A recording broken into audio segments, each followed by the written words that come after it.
시험이 언제죠, 우리? 10월 말? 10월 29일? 네, 날짜 정해져 있습니다. 우리 시험은 항상 10월 마지막 주 토요일 이렇게 딱 정해져 있습니다. 그러면 그때 그럼 지금 현재 기준으로 하면 1년 남았죠. 긴 겁니까? 짧은 겁니까? 시험에 합격한다는 기준으로 본다면 짧은데 1년이라는 기간을 놓고 보면 무진장 길어요. 중간중간 계속 슬럼프 올 것이고 주변에 이상한 루머에 솔깃해서도 빠져가지고 이상한 행동을 하기도 하고 막 그래요. 여러분들은 온라인이 편하던가요? 오프라인이 편하던가요? 온라인이 편하더라고요. 여러분들은 오프라인이 편하니까 오프라인을 선택한 거죠. 그럼 첫 번째 시험 치는 그날까지 결석하기 없기. 딱 약속해요, 지금. 여러분 스스로에게. 결석하지 마세요. 결석하는 순간부터 뭐가 자꾸 이렇게 안 맞기 시작해요. 그때부터 문제가 생기기 시작합니다. 결석하지 마세요. 그냥 시험 치는 날까지는 조금 더 맹목적일 필요가 있을 것 같아요. 그냥 아침에 눈 뜨면 갈까 말까 생각하지 말고 그냥 눈 뜨면 그냥 하원 간다 이런 생각으로 아무런 생각 없이 와요. 그냥 그냥 입고 있는 옷 그 자체로 입고 와도 되니까 이쁘게 하고 올 필요 없으니까 그냥 무조건 학원 일단 와요. 오면 어쨌든 타의에 의해서도 일정한 부분 하나라도 알고 가게 될 테니까. 두 번째, 항상 중간중간 의문점이 생길 때마다 우티를 꼭 확인하시고요. 뭔가 질문사항이 있을 때는 밴드에 질문해서 질문한 빠른 시간 답변할 테니까 질문하시고요. 그리고 여러분들끼리 이야기 안 했으면 좋겠습니다. 어떻게 공부하는 게 좋은 방법입니까? 이런 얘기 좀 여러분들끼리 좀 하지 마세요. 제발. 이상한 결론밖에 안 나오니까. 뒤에 앉아 계신 분은 자, 칠판으로 오세요. 60대십니까? 50입니까? 59세요? 아이고, 꼭 만으로 해서 더 내리시. 학창 시절에 공부 잘하셨죠? 예. 아니요. 우리 시험 준비할 때 기본적으로 일정한 연령대 이상에 계신 분들은 학창 시절에 공부 잘하신 분들입니다. 학창 시절에 공부했던 방식을 조금은 바꿔 보십시오. 그러면 몸이 적게 고생하고 합격할 수 있습니다. 고딩 때처럼 시험 준비해버리시면 몸이 많이 아플 겁니다. 결과적으로 합격은 하시더라도 그럼 몸 좀 덜 고생하고 합격하는 방식으로 갔으면 좋겠습니다. 좀 더 스마트해졌으면 좋겠습니다. 학력고사 세대들은 스마트해진다는 게 힘듭니다. 왜? 그런 세대를 살아보지 못했기 때문에. 시험 준비에 있어서 스마트함이라는 게 어떤 건지에 대해서 익숙하지가 않아요. 수능 세대들은 가능하겠지만 초기 수능 세대들도 잘 안 되는 것 같아요. 그러니까 좀 가급적이면 스마트하게 가자고 요구할 테니까 좀 스마트하게 진행합시다. 미니엘 쌤도 마찬가지 그렇게 요구할 겁니다. 우리 민법 쌤도.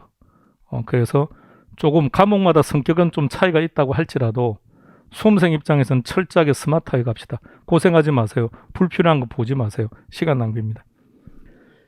자, 오늘 2교시 제목 뭐라고요? 자, 오늘 하는 내용 중에서 반드시 알아야 되는 두 번째 내용. 지금까지 진도 나간 것 중에 제일 중요한 게 뭐라고요? 유량, 저량 구분하는 거.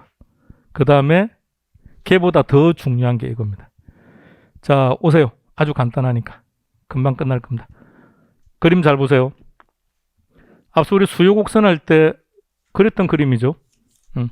얘 이름이 뭐라고요? 이렇게 곡선 형태 어떻게 만들어지죠?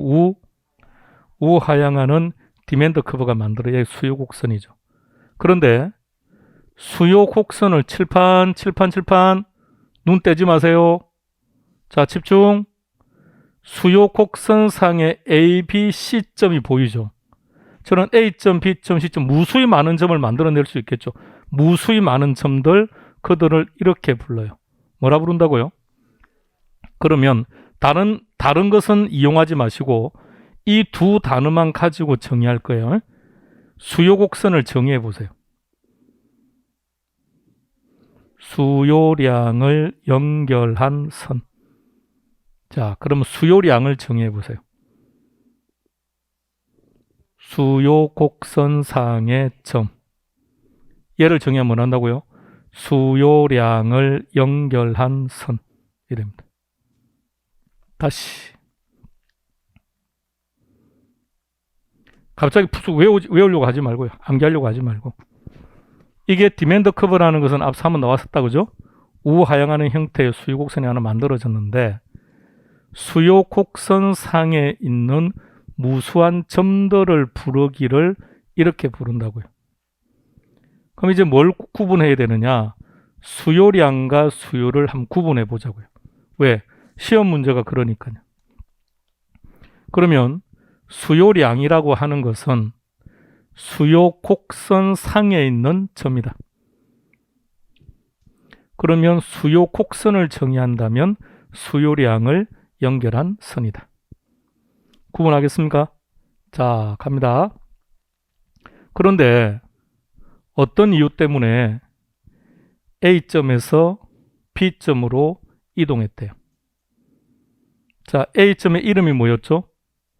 수요량. B점의 이름이 뭐죠? 수요량. 이게 이렇게 말해요. 뭐라 부른다고요? 수요량의 변화. 그러면 A점에서 B점으로 이동했다는 얘기는 동일한 수요 곡선상에서 점이 이동한 거죠. 동일한 수요 곡선상에서 점이 이동한 거라고요. 자, 이게 정확한 용어 정해요. 동일한부터 시작. 다시 한 번 더 갑니다. 시작.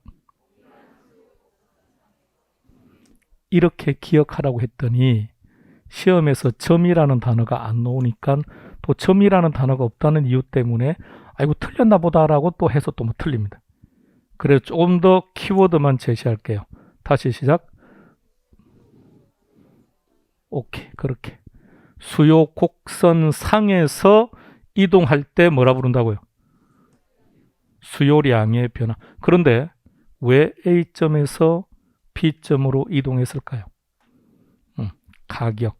가격이 어떻게 되었을까요? 하락했네요. 그죠? 가격이 변해서 곡선상에서 이동하는 것을 수요량의 변화라고 합니다. 수요에 영향을 주는 원인 생각해봐요. 여러분들이 아파트를 사려고 할 때 영향을 주는 요인들이 어떤 게 있습니까? 아파트의 가격도 있고 또 나의 소득, 입지도 있고, 입지라는 말을 구체적으로 말해봐요. 학군, 직장과의 거리, 지하철과의 거리 등등등등. 그죠? 또 가족 수, 무수히 많은 것들이 있습니다. 그럼 다시 말하면 수요에 영향을 주는 원인은 수백만 개가 존재하는데 그 중에 딱 하나 무엇? 가격. 조금 더 정확하게 부동산 가격. 조금 더 정확하게 당의 재화의 가격. 뭐라고요? 당의 재화의 가격이 변하면 곡선상에 점이 이동합니다. 자, 수요곡선입니다. D0라고 표시했습니다. 근데 이 수요곡선이 이렇게 움직여 버렸습니다. D0가 D1으로 이동하면 이거는 뭐라고 표현하면 될까요? 수요곡선 자체가 이동한 거예요. 곡선 상에서 이동한 것이 아니라 곡선 자체가 이동한 거라고요. 그러면 왜 T0가 T1으로 갔을까요? 원인은 수만 가지죠. 가격 이외, 부동산 가격 이외의 요인이 변함에 따라 곡선 자체가 이동하는 것을 무슨 변화? 수요의 변화. 이게 우리 시험 단골 메뉴입니다. 지문 하나로 놓을 수도 있고 한 문제로 놓을 수도 있고 내년 우리 시험에서는 만날 겁니다. 자, 다시 재료의 제목 봐요. 제목 뭐라고요? 수요량의 변화와 수요의 변화를 구분하는 기준은 딱 두 개. 첫 번째는 가격. 가격이 보인다. 답은 수요량의 변화. 가격이 안 보인다. 수요의 변화. 그렇게 해서 답을 찾는 확률은 99%. 99%까지는 한 95% 정도. 그럼 나머지 5%는 뭘 가지고 답을 찾느냐? 정의 가지고. 수요량의 변화란 뭐다? 곡선 상에서 이동. 수요의 변화는 곡선 자체의 이동. 자, 이것도 지금 끝냅시다. 두 번째 시험 문제입니다. 내년 10월 마지막에도 여러분들은 이 내용 하고 있을 거라고요. 더 이상 살을 붙이고 빼고 할 것도 없어요. 전 범위를 지금 다 다루고 있습니다. 자, 그림 다시 봐요. 수요량의 변화와 수요의 변화를 구분하는 기준은 두 가지다. 하나는 가격이든지 아니면 정의든지. 그러면 가격이 보이면 수요량의 변화, 가격이 안 보이면 수요의 변화. 근데 가격도 종류가 많아요. 그래서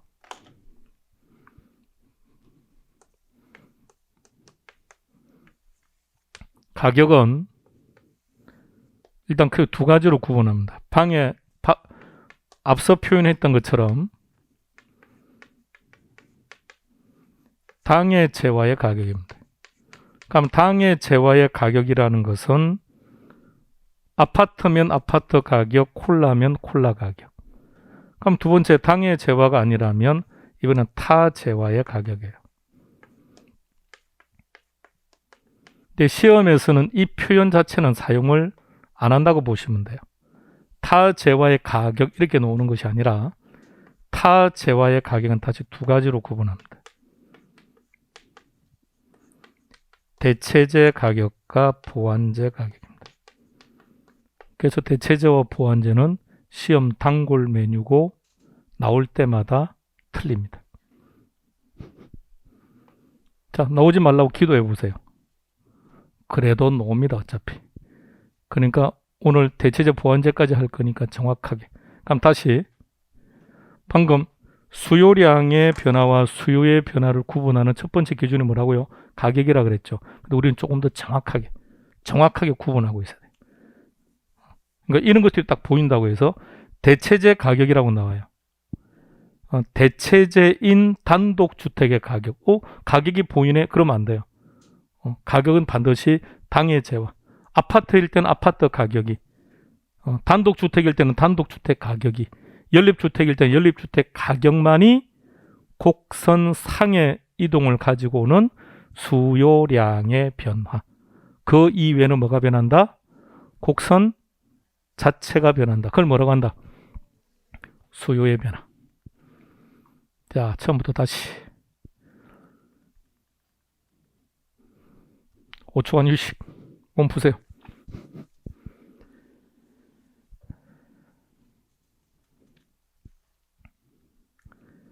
스마트한 세상에서, 학력고사 세대죠.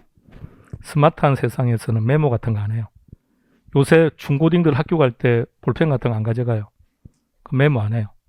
요즘 도 아이패드로 학습하는 학교도 많아요.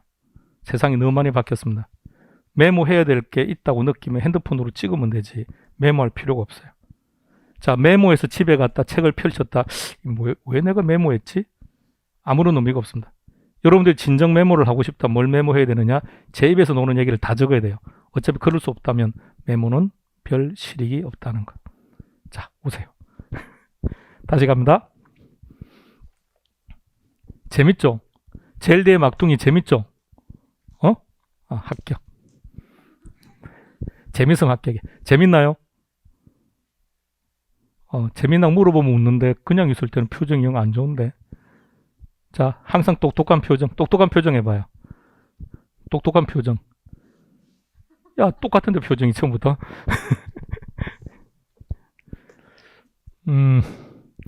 한 2주 정도 지나서 전과목을 한 2번 정도 이렇게 만나고 나면 애초에 생각했던 것보다 좀 무겁게 다가올 거예요. 힘들어요. 이유가 말입니다. 우리 시험이 85년도에 시작이 되거든요. 그 이전에는 우리가 흔히 말하는 복덕방이라는 거. 우리 사회에서 복덕방은 좀 더 비하하는 용어로 많이 쓰는데 아닙니다. 아주 좋은 용어입니다. 복을 나누어 준다는 뜻이에요. 그런 게 이제 그래서 예전에 폭덕방 시절에는 주로 어떤 분들이 폭덕방을 운영했죠. 예. 근데 할아버지 집안 할아버지이긴 하지만 그 지역이 유지죠. 그리고 그 각각의 집에 호구조사도 다 알고 있지 않습니까? 그래서 아주 좋은 곳이었는데 이게 이제 시험화된 거죠. 제도화되면서. 근데 대한민국에서 실시되는 모든 시험 중에 85년도에 시작이 되고 나서 지금 현재까지 단 한 번도 시험 과목이 바뀐 적이 없습니다. 앞으로도 영원히 시험 과목 자체가 바뀔 이유가 없을 것 같습니다. 애초에 우리 시험 제도를 만들 때 부동산학과의 김영진이라고 하는 교수님께서 구성을 했는데 지금 이제 고인이 되신 분인데 과목 구성을 너무 잘했습니다. 부동산학과 4년 동안 배우는 걸 몽땅 다 집어넣어놨습니다. 우리 시험 과목 몇 과목이죠? 뭐 6과목이면 5과목이지. 공시와 세법은 그냥 한 과목에는 분리된 거고. 그런데 부동산 학과에서 부동산 세법이라는 과목은 한 학기 정도요. 중개사법이라는 과목은 아예 존재하지가 않아요. 공법 한 2학기 정도, 민법 한 1년 정도 이렇게 해요. 개론은 4년 내내 합니다. 몇 개 단원을 한다고요? 12개? 12개, 그러니까 나중에 댁에 가서 건대 부동산학과 커리큘럼을 한번 구경해봐요. 어떻게 되어 있는지. 전부 다 개론 과목들입니다. 12개 단원이 전부 다 세분화됩니다. 특히 4년제에서 감정평가라는 파트는 2년 동안 합니다. 총 4학기 동안 합니다. 4학기 동안 하는 걸 우리는 보통 2주에 끝냅니다. 여러분들의 실력이 대단하기 때문에. 대단한 거야. 투자론 기본은 한 학기 합니다. 한 학기. 수요 공급 한 학기 합니다. 우리 하루 만에 다 끝냅니다. 그러니까 다시 말하면 상당히 방대한 내용이에요. 그 방대한 내용을 자 과목 단순하게 과목 수로 따지면 12권이죠. 보통 볼륨이 감정평가는 보통 볼륨이 기본이 한 600입니다. 조금 있는 거는 1200페이지까지 가는 것도 있습니다. 그럼 600페이지라고 전제하고 12권을 몽땅 합쳐보세요. 7000페이지 아닙니까? 그 7000페이지를 우리 수험 교재에 한 600페이지, 700페이지 안에 집어넣습니다. 우리 수험 교재가 600, 700이라 하더라도 그 안에 문제들이 있습니다. 문제 싹 패버리면 실제 내용은 한 500페이지밖에 안 됩니다. 제가 쓴 기본서로 제가 다른 데서 강의할 때도 문제는 100% 다 빼고 한 520페이지 나왔습니다. 그럼 생각해봐요. 대학 교재 한 7000페이지를 500페이지 안에 함축시켰고 지금 입문서는 더 작은 페이지로 함축을 시켜놨는데 그걸 읽어서 무슨 말인지 이해하겠다? 그럼 그걸 읽어서 이해를 했다는 말은 그 사람은 어떤 상태일까요? 아주 독특한 사람인 거죠. 그러니까 입문서는 그냥 한번 댁에서 그냥 심심할 때 보는 거예요. 뭐 할 때 쓰면 됩니까? 라면 끓이고 난 다음에 밑받침할 때 쓰면 돼요. 그러니까 이걸 가지고 공부를 한다 이런 생각을 하지 말고요. 그러니까 열심히 들어요. 갑니다. 지금은 계속 들어봐요. 동영상 틀어서 계속 들어보고 지금은 점점 익숙해지는 게 좋은 거니까. 자, 다시 그림. 얘 이름 뭐라고요? 곡선상에 있는 무수한 점들을 뭐라 부른다고요? 그럼 수요량은 뭐라고요? 곡선상의 점이고. 그럼 수요 곡선은 뭡니까? 수요량을 연결한 선이다. 그죠? 자, 그렇다면 재료의 제목. 수요량이 변했다. 뭐라고 정의하면 될까요?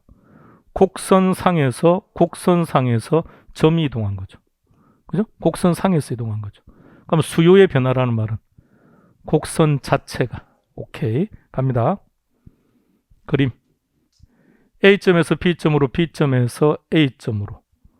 곡선상에서 이동했다. 그러니까 키워드만 딱 이제 기억하는 거예요. 정확한 플레임은 이게 정확한 플레임이에요. 동일한 수요 곡선상의 점의 이동인데 그렇게 안다고 좋을 거 없어요. 그러니까 키워드만 딱 기억해요. 곡선상에서 이동. 뭐 때문에?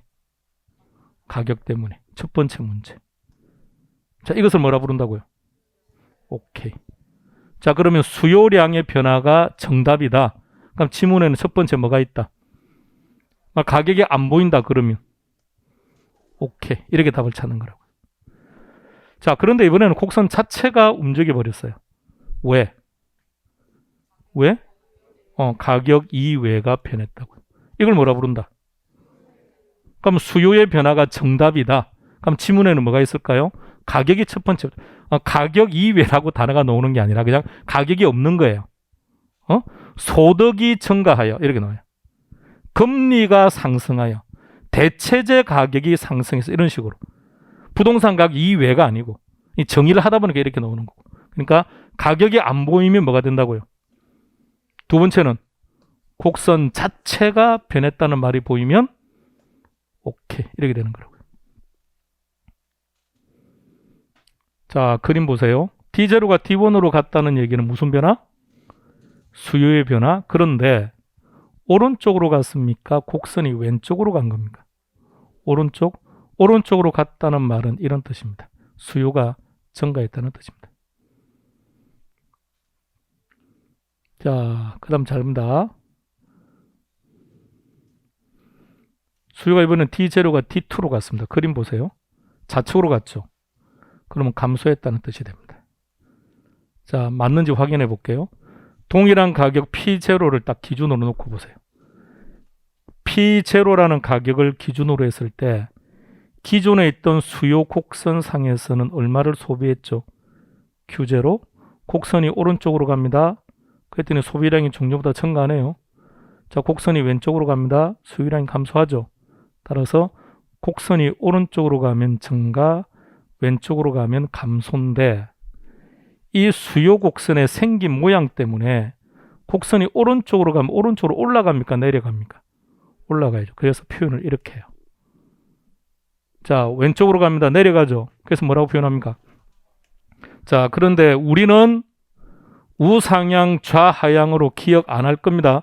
왜? 이렇게 하면 엉망진창이 될 가능성이 커지니까. 앞서 수요 곡선의 생긴 모양이 어떻게 됐죠? 우하향, 공급 곡선, 우상향. 공급 곡선이 우상향인데 수요가 증가한 것을 우상향이라 한다고요. 동일한 표현들이 여러 개 존재합니다. 이걸 연습장에 적어놓고 암기하면 그 순간 느낍니다. 야, 이거 이 길은 내 길이 아니야 이렇게. 답을 찾는데 아무런 판단 기준 되지 않아요. 몰라도 괜찮아요. 몰라도 괜찮다 그랬습니다. 답 찾는데 필요 없어요. 이거 기억하지 말아요. 어느 날 자연스럽게 알게 되면 거부하지는 마시되 알려고 노력은 하지 마세요. 단 한 가지는 알아야 돼요. 어떨 때는 증가다. 오른쪽으로 가면. 오른쪽으로 가면. 감소다. 어떨 때는 왼쪽으로 가면. 그것만 딱 기억하세요. 그럼 공급 곡선도 마찬가지. 수요 곡선이든 공급 곡선이든 곡선 자체가 이동하는 것이 수요의 변화, 공급의 변화죠. 근데 곡선들이 오른쪽으로 갔다, 증가다. 왼쪽으로 갔다, 감소다. 자, 그것만.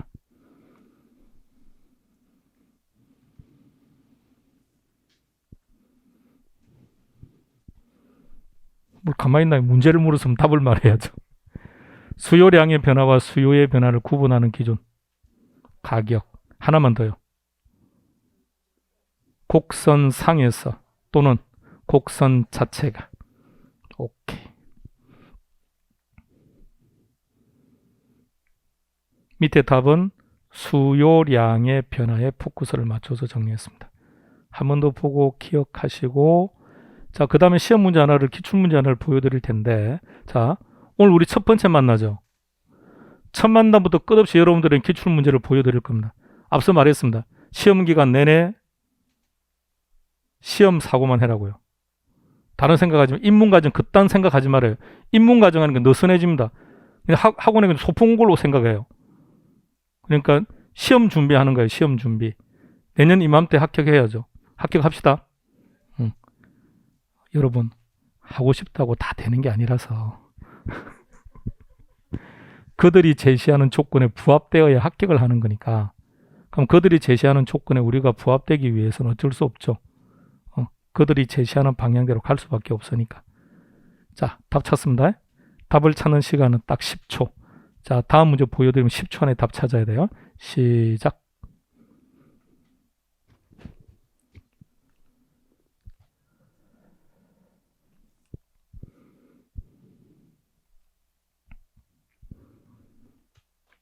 다 같이 답은 몇 번?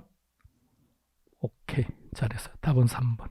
자, 이런 경우라면 수요 한 번 나왔고 공급 한 번 나왔습니다. 이렇게 출제가 된다면 얘를 먼저 봐야죠. 그죠? 수요량이든 공급량이든 양의 변화 원인은 딱 하나밖에 없으니까 뭐죠? 가격. 조금 더 정확하게 무슨 가격? 당해 재화의 가격이죠. 이걸 봐야죠. 주택이죠. 주택이니까 이거 오타입니다. 제가 오타인지 얘가 오타인지 아이고 수정을 못한 이걸 주택으로 할게요. 그럼 이 3번 종전 그대로 놓고 보면 답 3번 아니에요. 바뀌었을 때 3번이에요. 자, 다시 반드시 수요량의 변화를 꼭 찾을 때는 반드시 문제를 봐야 돼요. 주택이죠. 그럼 무슨 가격? 주택 가격. 그럼 여기 아파트라면 여기 아파트 가격. 오타입니다. 자, 이렇게. 자, 이렇게 답을 찾아서 3번이고요. 자, 하나 더 보여드릴 텐데 어려워요. 난이도가 상급입니다. 자, 1분 드릴 테니까 찾아봅니다. 시작하세요.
답 표시 한번 해보세요.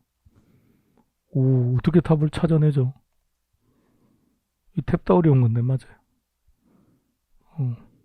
잘 찾았어요. 탭도 어려워요. 난이도의 최상급입니다. 자, 동그라미 1번을 봐요.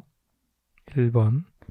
자, 1번의 경우 먼저 내 눈에 뭐가 들어오는 게 제일 좋냐면 수요 곡선 상에서 이동, 이 단어가 내 눈에 먼저 들어오는 게 좋아요. 수요 곡선 상에서 이동했다면 이건 무슨 변화? 수요량의 변화죠. 만약 저게 옳은 지문이라면 지문에는 가격이 있어야 돼요. 가격이 있다 없다? 없어요. 예상이에요, 예상. 가격이 아니에요. 가격이 하락할 것이라고 예상한다는 거예요. 그래서 곡선 자체가 이동하는 거예요. 그게 틀린 거예요. 자, 그 다음에 조금 더 해석해 볼게요. 가격이 어떻게 될 거라고 예상한다고요? 하락한다고? 그럼 여러분들이 하락한다고 예상을 한번 해봐요. 2022년도에 아파트 값이 떨어질 거야 라고 지금 예상을 한대요. 그럼 지금 살 겁니까? 기다릴 겁니까? 기다려야죠. 그럼 수요가 증가합니까? 감소합니까? 감소죠. 감소하면 곡선은 어디로 가야 됩니까? 좌측으로. 수요 곡선 자체가 좌측으로 이동한다. 이렇게 나오는 거예요. 자, 두 번째. 보통 이렇게 설명하면 그렇구나 이렇게 반응이 나와야 되는데 개뿔 반응이 안 나오네. 이렇게 생각했다는 겁니까? 그래요. 자, 두 번째.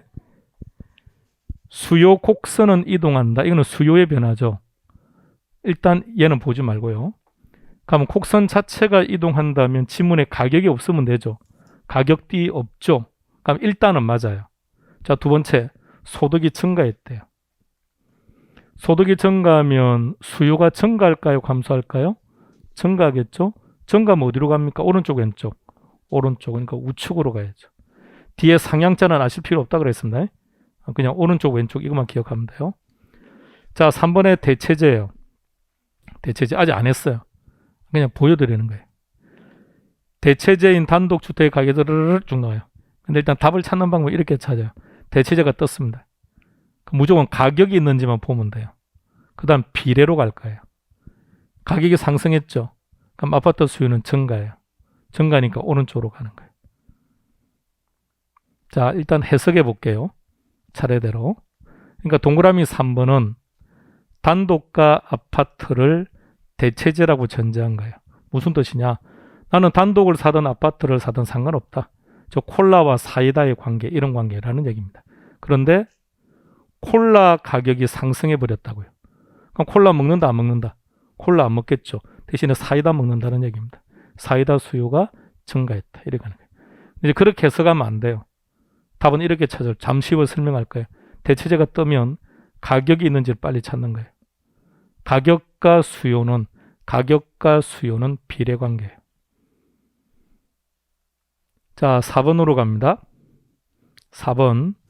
수요 곡선 상에서 이동해요. 이건 무슨 변화? 수요량의 변화. 옳은 지문이라면 지문에는 가격이 있어야죠. 있다, 없다? 없죠. 일단 틀렸습니다. 자, 근데 금리가 하락했대요. 금리가 하락하면 수요는 어떻게 될까요? 증가하겠죠? 그럼 곡선은 어느 쪽으로? 오른쪽으로. 이렇게 가야 돼요. 자, 5번으로 갑니다. 이번에는 세금을 인상시켰답니다. 그럼 수요는 증가 감소면 어디로? 좌측으로. 이렇게 시험 문제가 나와요. 지금 보시는 이 스타일의 문제는 해마다 출제됩니다. 그냥 변함없이. 단지 지문 하나로 그냥 가볍게 언급될 거냐, 지금 보는 것처럼 한 문제로 출제될 거냐, 이것만 다를 뿐이지 그냥 항상 시험 문제다, 이렇게 보시면 돼요. 그래서 한번 보여드린 겁니다. 맞추라고 출제한 것이 아니라 이렇게 나온다고 보여드린 건데, 방금 답을 찾아서 순간 찾으면 안 되는데 아직은 답 찾을 사항은 아닌데 어쨌든 이렇게 됩니다. 대체제라는 말이 떴죠. 이제 대체제라는 게 어떤 건지 한번 구경하러 갈게요. 자, 제목이 뭐라고 되어 있습니까? 올해 한 문제 나왔던 시험 문제인데, 내년에는 올해 하나 나왔기 때문에 내년에는 필요 없어요. 내년에는 지문 하나로 뜰 거예요. 각각 증가 요인들인데 이것만 기억하면 돼요. 그러니까 수요는 전부 다 이겁니다. 저 세 가지만 알면 돼요. 공급은 생산비예요. 결론은 이게 시험 문제입니다. 조금만 알면 답은 다 찾아요. 자, 시작해 봅시다. 이렇게 갔다는 말은 수요가 증가했다는 뜻이다, 그죠? 왼쪽은 감소다 했고, 자, 제목이 뭐라고 되어 있습니까? 수요 증가 요인이죠. 그냥 구경만 하세요. 암기하는 거 아닙니다. 그냥 구경만 해봐요.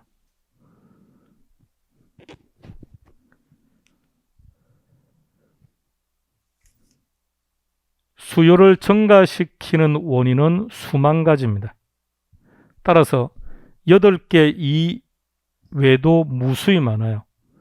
그럼 8개 이외에는 출제 안 되느냐? 당연히 출제되죠.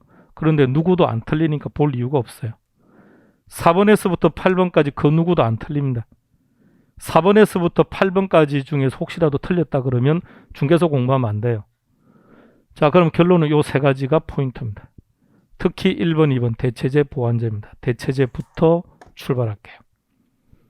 자, 오늘 마지막입니다. 자, 오늘 세 가지 기억해야 돼요. 첫 번째, 유량, 저량 반드시 구분해야 돼요. 두 번째, 그보다 더 중요한 게 수요량의 변화와 수요의 변화예요. 그보다 더 중요한 게 대체제 보완제예요. 그러니까 이 세 가지는 오늘 반드시 기억해야 됩니다. 대체제, 이게 대체제입니다.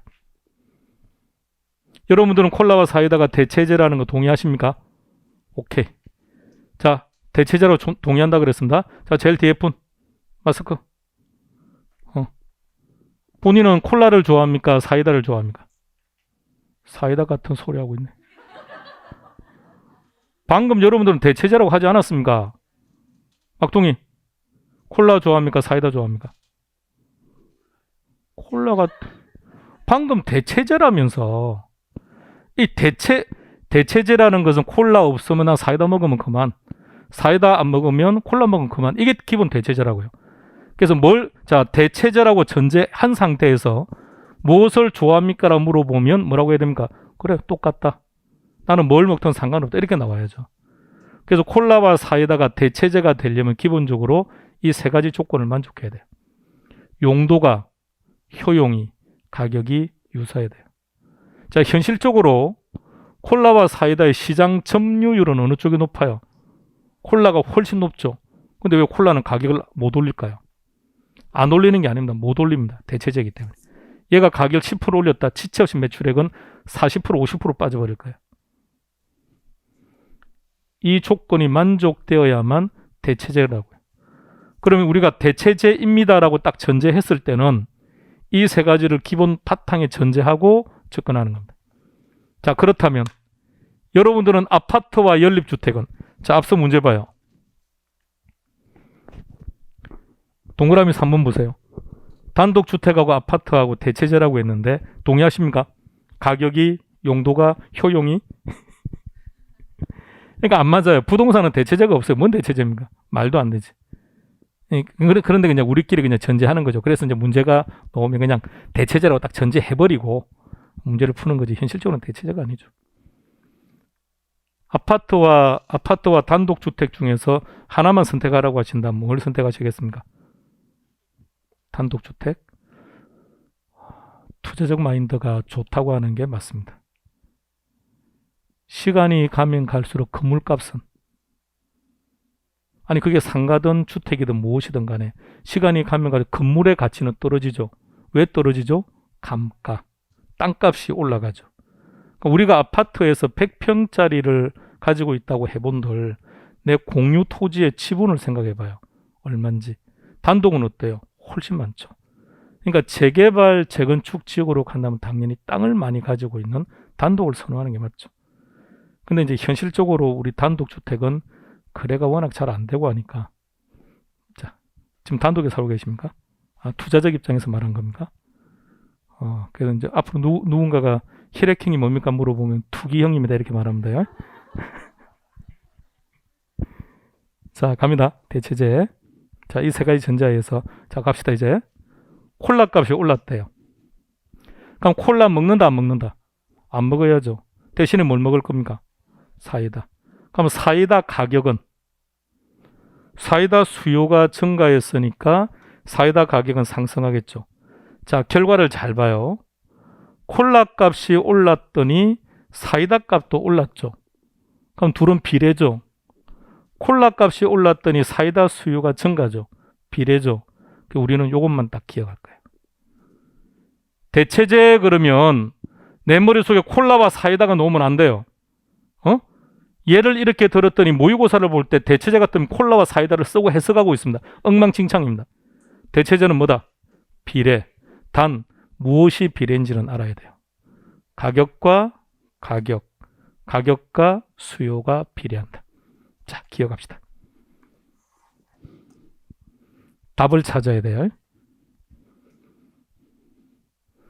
논리적인 설명은 다 끝났습니다. 이걸 설명할 때 항상 논리적인 설명은 다 해요. 하는데 시험과 관계없는 것은 내 머릿속에 들어갈 이유가 전혀 없어요. 자, 한번 쭉 읽어봅시다. 대체자라는 게 뭔지를 읽어보세요.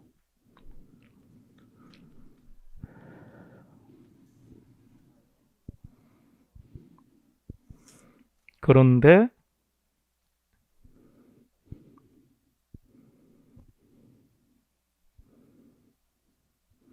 둘은 대체제라고 전제했다고요. 근데 아파트 값이 올랐다고요. 그럼 아파트 값이 오르니까 아파트 수요는 당연히 감소를 하겠죠. 수요 법칙 반비례. 그러면 대신에 상대적으로 가격이 연립은 싸진 거죠. 한쪽이 올라가 버렸으니까 다른 쪽이 싸진 거와 똑같죠. 연립을 사겠다는 수요는 증가. 그럼 가격은 상승이 되는 거죠. 그래서 이렇게 해석하고 이렇게 답을 찾는 게 원칙이에요. 이거는 80년대 사고고요. 그거 하지 말자고요. 스마트하게 가자고요. 대체제는 뭐다? 비례. 무엇이? 가격과 가격이, 가격과 수요가. 단 주의하세요. 대체제 가격이 주어져야 돼요. 잘 봐요. 그것도 문제 풀 거예요. 대체제에 가격이 주어져야, 가격이 주어져야 비례입니다. 가격이 안 주어지고 수요가 주어지면 반비례가 돼버려요. 그죠? 근데 지금은 그거는 절대 생각하기 없기. 지금까지 수요가 나온 적 단 한 번도 없다. 가격이 있다 없다로 가는 거예요. 다른 건 다른 생각 전혀 하지 말고요. 대체제 뭐라고요? 비례. 무엇이? 가격과 가격이 또는 가격과 수요가. 그러면 가격이 안 나올 때는 무조건 해석한다. 자, 문제 한번 풀어볼게요.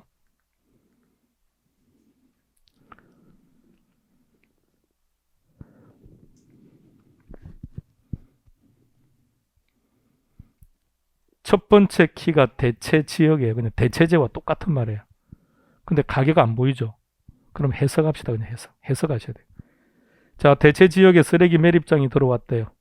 그럼 쓰레기 매립장이 건설되는 이 지역의 수요는 어떻게 된다? 감소. 이 수요자 어디로 갈까요? 당의 부동산이 있는 지역으로 가겠죠. 그럼 당의 부동산의 수요는 증가, 가격은 상승. 아니 수요가 증가했으니까 가격은 상승해야죠. 이렇게 놓는다고요. 자, 한 번 더.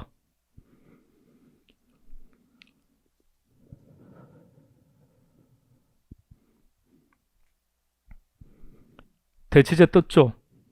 대체제가 뜨기는 떴는데 가격 없죠. 그럼 해석해야 된다고요. 대체제 선호도가 좋아졌대요. 그럼 대체제 수요. 콜라를 좋아하는 정도가 커졌다고요. 그럼 콜라 수요 증가. 그러면 사이다 수요 감소. 이거 수요 증가입니다.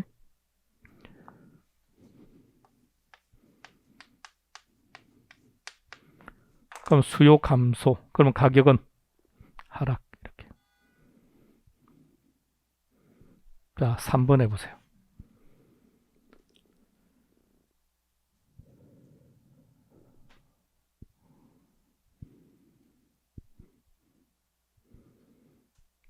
대체제 떴습니다. 가격이 있는지를 빨리 보세요. 가격 있죠. 그럼 비례. 가격이 상승했으니까 오피스 가격은 상승이 나죠. 그러니까 3번이 전형적인 우리 시험 스타일이에요. 근데 1번과 2번처럼 가격이 제시되지 아니할 때는 무조건 해석한다. 가격이 주어질 때만 비례로 접근한다. 단 비례로 접근할 때는 가격과 가격, 가격과 수요로 접근하는 겁니다. 자, 하나만 더 해봅시다. 결정하세요.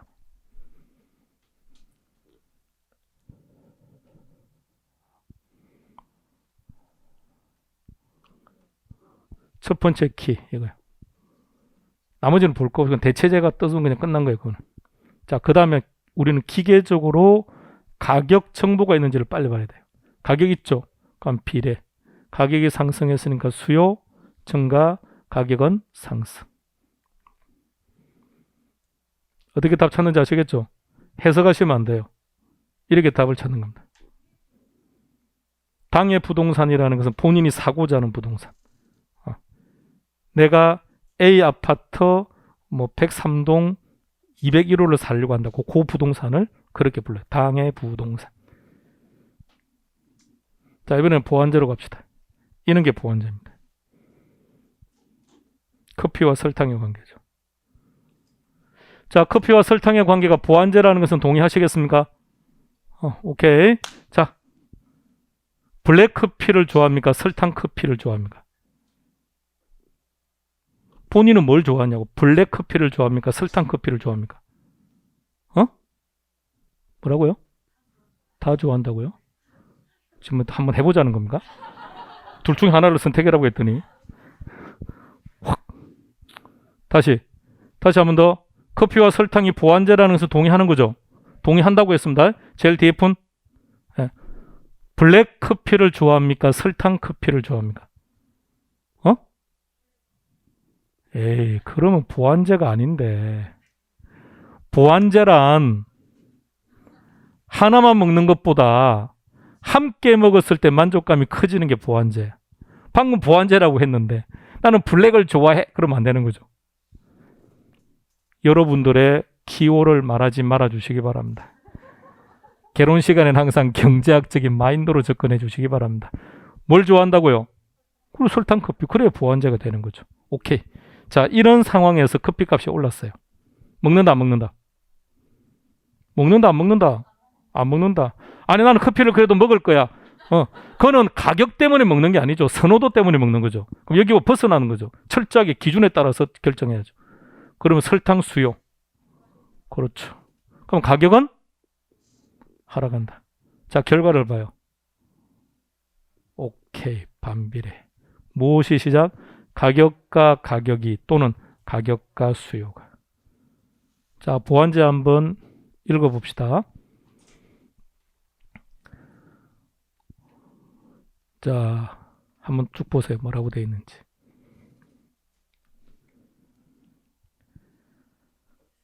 함께하면 만족감이 증가하는 제와 이런 걸 보완제라 그래요. 소맥을 좋아하십니까? 좋아한답니다. 어이구, 술쟁이네. 그러면 보완제가 되는 거예요. 나는 소맥을 하니까 나는 잘 못 먹겠다. 나 싫더라. 그러면 그거는 보완제가 되는 게 아니고요. 나는 그냥 소주만 먹거나 맥주만 먹는 것보다는 소맥으로 먹었을 때 만족감이 커지더라. 그러면 그게 보완제. 합격자 모임할 때 그때 소맥 한번 드릴게요. 자, 2번 쭉 읽어봐요.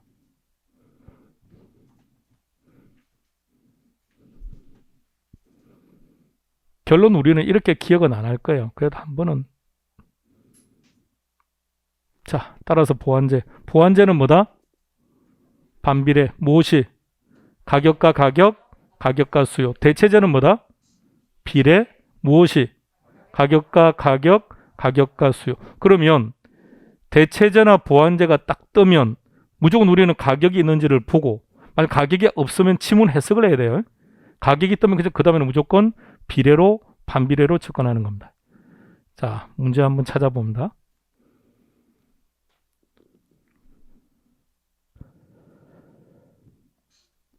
보완제 떴죠?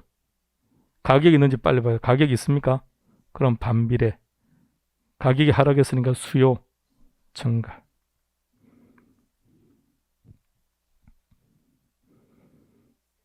첫 번째 키는 보완관계죠.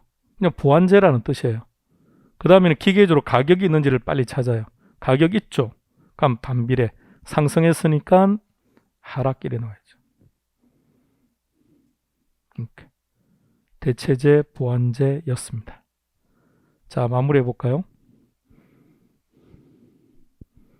문제는 저렇게 놓는다고요. 그럼 답은 비례. 그죠? 대체제는 비례한다. 무엇이? 오케이. 자, 두 번째는 이렇게 놓는다고요. 시작. 반비례. 무엇이 반비례? 가격과 가격, 가격과 수요. 오케이.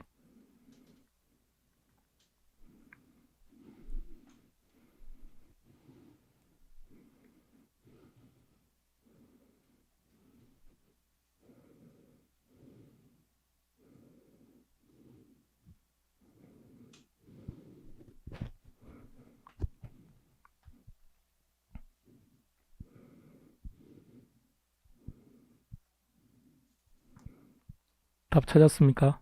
오, 다 4번이라고 그러네요. 다 같이 합의했습니까? 4번으로. 자, 가봅시다. 기억. 소득이 증가했으니까 수요 증가. 세금이 인상되었다. 수요 감소. 금리 하락. 수요 증가. 자, 그다음 리얼을 잘 봐요. 가격이 상승할 거라고 기대한다, 예상한다. 똑같은 말이에요. 누가? 아까 수요자일 때와 공급자일 때가 달라요. 근데 예상할 때 문제가 수요니까 수요자 입장에서 예상한다고요. 여러분들은 아파트 값이 상승할 것이라고 예상한다고요. 그럼 지금 산다, 기다린다. 빨리 산다, 기다린다. 빨리 사야죠. 가격이 상승할 것이라고 기대되니까. 그럼 수요는 증가. 인구 감소, 수요 감소. 답은 4번. 잘했습니다.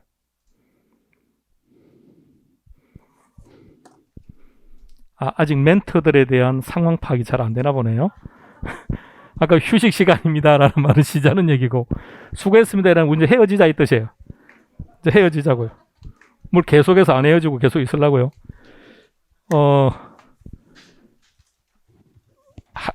할만하죠. 자, 우리 표현 하나는 정확하게 합시다. 어려운 것과 불편한 것은 분명히 달라요. 어려운 것은요, 자연과학들이 어려운 겁니다. 보세요. 이렇게 발전한 전 세계가, 인류가 이렇게 성장 발전했다고 하는데도 불구하고 바이러스 하나에 대한 대처도 2년이라는 기간 동안 지금 제대로 방안을 찾지 못하고 있지 않습니까? 이런 게 어려운 거고요. 여러분들이 이것을 보는 것은 불편한 거죠. 개론은 사회과학이에요. 사회과학이라고 하는 것은 사회 구성원들의 공통적인 행동을 유심히 관찰하고 그래서 공통점을 찾아서 이론화 학문화시킨 거예요. 그러니까 대한민국 국민으로서 보편적인 가치관을 가지고 있다면 누구나 다 동의할 수 있는 것들, 그런 것들이 사회과학의 특징이에요. 그러니까 처음 접하거나 오랜만에 접하다 보니까 불편하기는 하겠지만 두세 번 반복되는 순간 편해질 거예요. 어려운 거 아닙니다.